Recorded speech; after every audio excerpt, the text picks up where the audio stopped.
नमस्कार, I welcome to daily affairs. मैं हूं ज्ञानेंद्र द्विवेदी। सोचिए, पूरा भारत महावीर जयंती की वजह से एक साइलेंट मोड में था। मार्केट बंद, लोग छुट्टी पर, सब कुछ ठहरा हुआ सा। लेकिन उसी वक्त वाशिंगटन डीसी में एक ऐसा फैसला लिया गया जिसने पूरी दुनिया के बाजारों को झकझोर कर रख दिया। ट्रंप ने अचानक से ऐलान कर दिया कि अमेरिका अगले 90 दिनों तक ज्यादातर देशों पर लगाए गए टैरिफ रोक देगा। अब ये सुनते ही लगा, वाह, अमेरिका कुछ रिलैक्सेशन दे रहा है, शायद ग्लोबल ट्रेड में थोड़ा सा स्पेस दे रहा है। पर अगली ट्विस्ट तो उस ऐलान की एक लाइन के नीचे छुपा था। उन्होंने ये भी कहा कि चीन से जो भी सामान अमेरिका आएगा अब उस पर 125% टैरिफ लगेगा। मतलब सीधा सीधा टारगेट किया चाइना को, बाकी दुनिया को थोड़ा आराम और चाइना को एक करारा झटका। अब ये सिर्फ कोई इकोनॉमिक पॉलिसी नहीं थी, ये एक ऐसा मैसेज था, एक स्ट्रांग डिप्लोमेटिक सिग्नल। ट्रंप फिर से वही अमेरिका फर्स्ट पॉलिसी को फ्रंट पर ला रहे हैं और चाइना को उसी भाषा में जवाब दे रहे हैं जो बीजिंग सबसे अच्छी तरह समझता है, मनी यानी इकोनॉमिक प्रेशर। आप सोचेंगे इतनी बड़ी बात इतनी चुपचाप क्यों की? क्योंकि टाइमिंग बहुत सोच समझ कर रखी गई थी। भारत में बाजार बंद थे, एशियन ट्रेड लो एक्टिव था, यूरोप में ईस्टर वीक चल रहा था, यानी जब पूरी दुनिया थोड़ी रफ्तार में धीमी थी तब अमेरिका ने यह फैसला लेकर सबको चौंका दिया। फ्राइडे से पहले ही वीकेंड की हलचल शुरू हो गई। अब बात करते हैं असली मकसद की कि आखिर ट्रंप ऐसा क्यों कर रहे हैं। दरअसल अमेरिका और चाइना के बीच का रिश्ता अब सिर्फ एक ट्रेड तक सीमित नहीं रहा, ये अब एक पावर गेम है, टेक्नोलॉजी में, डिफेंस में, डिप्लोमेसी में, और ये टैरिफ उसी गेम का एक हिस्सा है।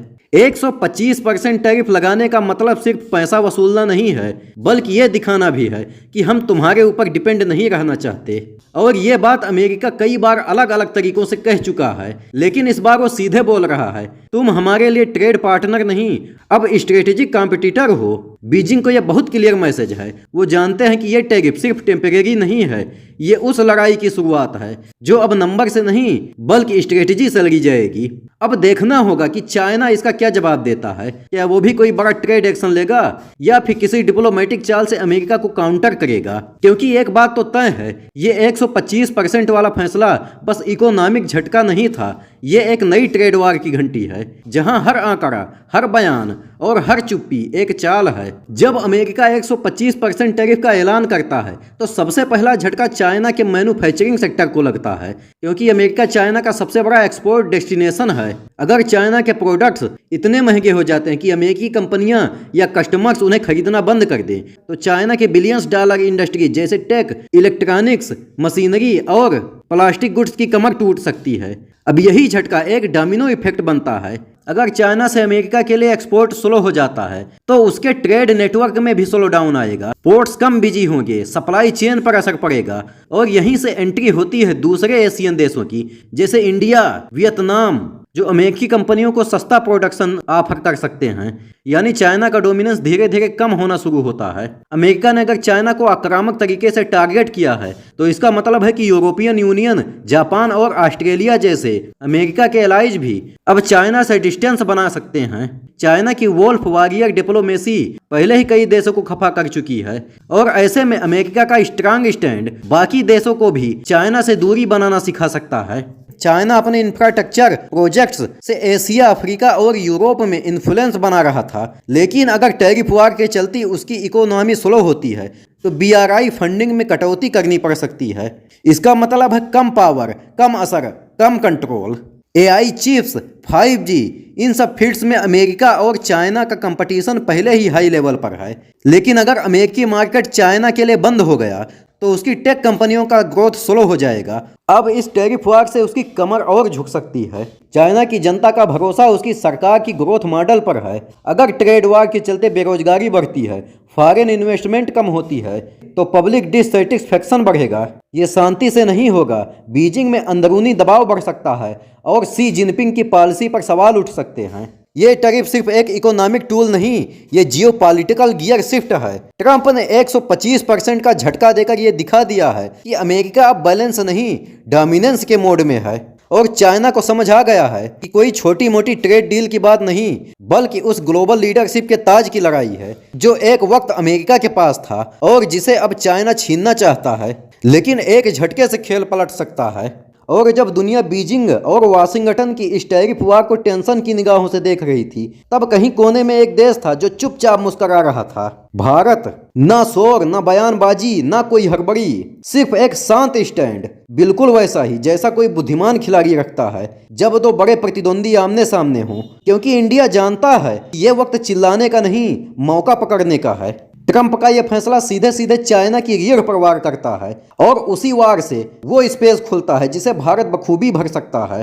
अमेरिका ने जब चाइना पर 125% टैरिफ लगाया तो इसका मकसद साफ था, हम सस्ते चीनी सामान नहीं चाहते, हमें भरोसेमंद पार्टनर चाहिए, और वो पार्टनर कोई और नहीं बल्कि इंडिया बन सकता है। इंडिया की लो कास्ट मैन्युफैक्चरिंग, डेमोक्रेटिक स्ट्रक्चर और स्ट्रेटेजिक स्टेबिलिटी अब वेस्ट के लिए नहीं, एक नया हब बनने की क्षमता रखती है। और यही तो इंडिया का स्ट्रांगेस्ट कार्ड है। जब दुनिया चीन +1 स्ट्रेटेजी ढूंढ रही है तो 1 की परिभाषा सबसे ज्यादा भारत के नाम से मैच करती है। इंटरनेशनल लेवल पर इसी डिसीजन से इंडिया को तो बड़े गेन हो सकते हैं। एक सप्लाई चेन में की अलाइनमेंट के चलते बड़ी बड़ी कंपनियां अब भारत में इन्वेस्ट करने के लिए मजबूर होंगी। एप्पल, टेस्ला जैसे नाम पहले ही धीरे धीरे भारत की ओर खिसक रहे हैं और अब यह मूवमेंट एक्सीलरेट हो सकता है। दूसरा, स्ट्रेटेजिक इन्फ्लुएंस। अगर अमेरिका और चाइना की टेंशन बढ़ती है तो अमेरिका को एक ऐसे एलाय की जरूरत होगी जो मजबूत हो, भरोसेमंद हो और चाइना के बगल में खड़ा हो सके। और भारत उस पोजीशन में पहले से है, चाहे क्वाड की बात हो, इंडो पैसिफिक स्ट्रेटेजी हो या टेक डिकप्लिंग का एजेंडा, हर फ्रंट पर इंडिया एक नेचुरल एलाय की तरह उभर रहा है। अब बात करें नेशनल लेवल की तो ये मौका सिर्फ कूटनीति का नहीं, एक इकोनॉमिक ट्रांसफॉर्मेशन का है। अगर भारत सरकार और इंडस्ट्रीज इस मौके को सही टाइम पर कैप्चर करें तो हम वो बन सकते हैं जो चाइना पिछले 2 दशक से बनता आ रहा है। दुनिया की factory, make in India, PLI scheme और ईज ऑफ डूइंग बिजनेस, ये सब अब सिर्फ नीतियां नहीं बल्कि जवाब बन सकती हैं उस ग्लोबल डिमांड का जो अमेरिका जैसे देशों में धीरे धीरे चीन से हट रही है। लेकिन खेल इतना आसान भी नहीं है क्योंकि चाइना ये सब चुपचाप देख नहीं रहा। वो अपने ट्रेड को रीरूट करने की कोशिश करेगा, दूसरे एशियन और अफ्रीकन देशों को खरीदने की कोशिश करेगा और टेक्नोलॉजी से लेकर डिप्लोमेसी तक हर फ्रंट पर अपना काउंटर स्ट्राइक प्लान करेगा। और इसी घड़ी में भारत को यह समझना होगा कि मौका और जिम्मेदारी एक साथ साथ चलते हैं। अगर हम सिर्फ एक और विकल्प बनकर रह गए तो फायदा सीमित रहेगा, लेकिन अगर हम दुनिया के लिए एक नया ट्रस्टेड स्ट्रेटेजिक हब बन सकें तो ये वही मोड़ होगा जहां से इंडिया की जियोपॉलिटिकल किस्मत बदल सकती है। तो इस टैरिफ वार में जब 2 सुपर पावर भिड़ रहे हैं, भारत को सिर्फ एक काम करना है, सही समय पर सही चाल चलना है। क्योंकि ये सिर्फ अमेरिका चाइना का ट्रेड वार नहीं बल्कि भारत के लिए एक पावर वाइड भरने का परफेक्ट मोमेंट है। और इतिहास गवाह है, जो देश इस तरह के मोमेंट्स को पहचान लेता है वो सिर्फ रिएक्ट नहीं करता, वो खुद इतिहास बनाता है।